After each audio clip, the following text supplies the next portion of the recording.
अफ्तारी के बाद सर दर्द का बहाना बना लो और बर्तन धोने से निजात पा लो।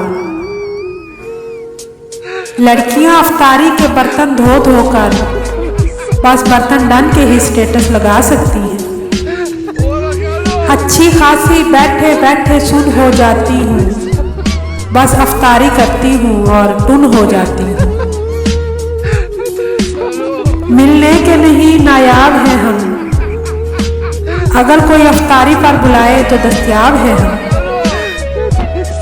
फिक्रे दुनिया से अलग होकर आओ अफ्तारी के बाद वाली चाय पीते हैं। अफ्तारी के बाद होते हैं हम 3 यार, मैं, बर्तन और लेमन मैक्स बार।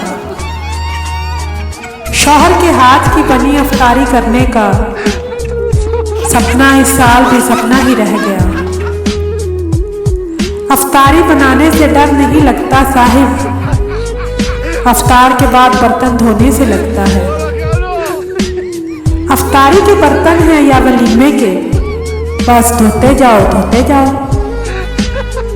असल मजे तो लड़कों के हैं, ना सहरी बनानी पड़ती है ना अफ्तारी।